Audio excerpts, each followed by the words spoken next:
Hello, hello, belle gang de pet lovers! Alors, de retour pour cette deuxième capsule de plusieurs capsules sur les croyances limitantes en communication télépathique.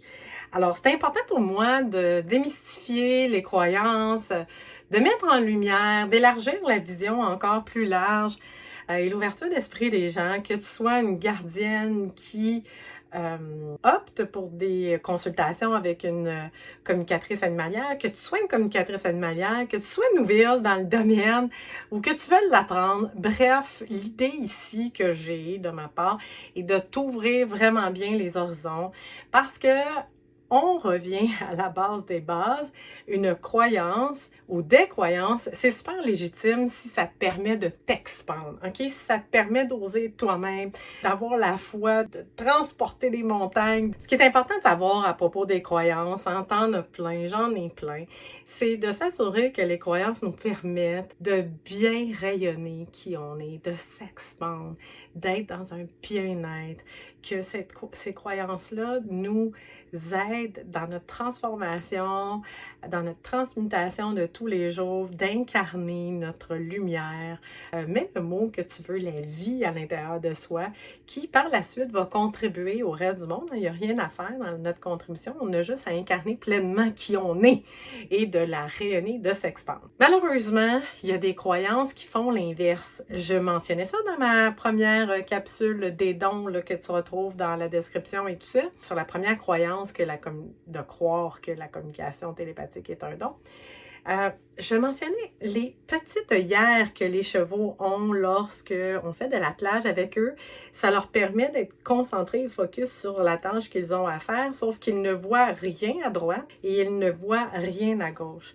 Et c'est ce que je veux t'amener ici, à déconstruire certaines croyances dans cette série de vidéos-là pour te permettre de t'expandre, parce que le monde a besoin de toi dans ta lumière, dans ton rayonnement et pas dans tes croyances limitantes, que tu sois une communicatrice télépathique, que tu sois une cliente d'une communicatrice animale, parce que c'est ta responsabilité aussi de t'assurer que ta communicatrice ne soit pas au prix avec plein de fausses croyances qui vont venir interférer dans la communication, qui vont venir teinter au niveau de l'information, la communication que tu as, parce que tu veux le réel, hein? Tu veux pas ces croyances-là, tu veux pas les voiles de l'illusion dans ta communication. Alors, cela dit, on y va avec la deuxième. La deuxième croyance limitante pour moi, c'est de penser ou de croire que la communication télépathique, c'est de la médiumnité. Alors, je l'ai vu passer sur les réseaux, beaucoup de gens vont penser, croire ou vont dire « ben moi, je fais de la communication animale et je suis médium ». Premièrement, oui, tout le monde est médium à un certain niveau parce qu'on est des vraies antennes, on est des êtres électromagnétiques et par le cœur, hein, qui rayonne un champ, justement, électromagnétique.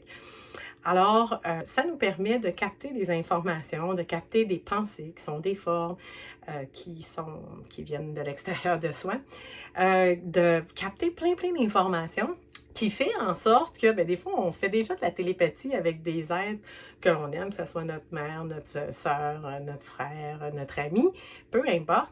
Ce qui fait en sorte qu'on est déjà un peu, à quelque sorte, tout le monde un peu médium. Cela dit, pour moi, le vrai terme de médiumnité, et tu peux me reprendre si tu veux dans les commentaires, bref, c'est quelqu'un qui capte des informations issues qu'on appelle le plan astral. OK? Donc, dans ce plan-là, on retrouve des défunts, des gens, des humains décédés. On va retrouver aussi des pensées, des mémoires, etc. Par contre, ici, dans la communication animale, on n'est pas là-dedans. Hein? Le pourquoi? Je t'explique ici. Si je communique avec ce super chat, ici, ce super chat, gracieuseté d'une dame fantastique, hein, qui a tricoté ce chef-d'œuvre. Bref. Alors, si par exemple je communique avec ce cher petit chat, lui, il possède un corps pour l'instant, d'accord? On reviendra pour les animaux décédés. Moi, quand que je fais de la communication et comment je l'enseigne à mes étudiantes, c'est très important de se connecter à un plan et faire abstraction totalement du plan astral. Pourquoi? Parce que les animaux ne vivent pas là, là. Les animaux sont incarnés ici, sont connectés au soleil central en permanence. Si tu ne sais pas ce que tu fais, ben tu vas avoir des informations du plan astral qui sont des fois moyens. C'est-à-dire que derrière une vérité va se cacher un mensonge, derrière un mensonge va se cacher une vérité. On veut le réel. On veut le réel du point zéro, où on est connecté à toutes les informations qui sont réelles. On porte notre conscience, hein? On amène notre conscience vers une autre conscience qui a un corps qui est incarné pour aller vivre une conversation. On va aller converser. D'ailleurs, je dis souvent à mes étudiantes dans mon accompagnement, écoute, c'est pas un interrogatoire ce que tu fais là. C'est une conversation, c'est une circulation d'énergie, okay? C'est circulaire. Les animaux m'ont beaucoup enseigné l'énergie circulaire, c'est très important pour moi d'ailleurs, de l'incarner dans ma vie au quotidien. D'ailleurs, si tu regardes la nature, tout y est, tout est circulaire. Alors ici, tu vas probablement me poser la question, oui, mais Hélène, qu'est-ce que tu fais quand tu communiques avec un animal décédé?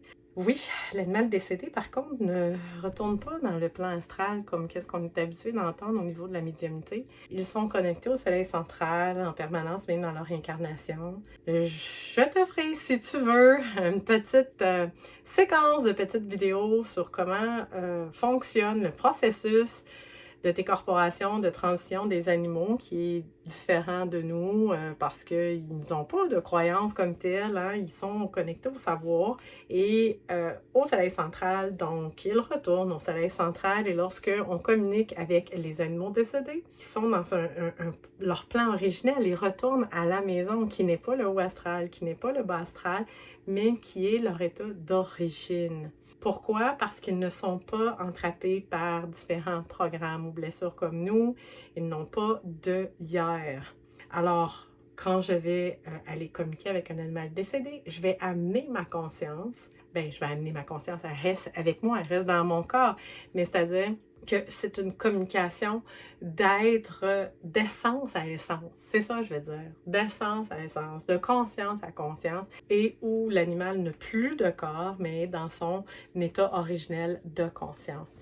Vois-tu que faire ça, certaines personnes vont dire que c'est de la médiumnité. Pour moi, la médiumnité reste une pratique où les gens vont communiquer avec différents êtres qui sont à l'extérieur d'eux, mais qui sont dans le plan astral, bas ou haut astral, ce qui n'est pas le cas des animaux. Et d'où le fait, j'amène la nuance, que ce n'est pas la médiumnité, c'est une communication télépathique, psychique d'un être conscient à un autre être conscient dans un réel où il n'y a pas d'attachement, où il y a une dénaturisation aussi de la manipulation, du magnétisme. Tu sais, à la rigueur, là, la communication télépathique, ça me fait penser à une étudiante qui m'avait dit hey, « je m'attendais à un feu d'artifice », puis elle est partie à arrêt. C'est quand même un peu froid, à la rigueur.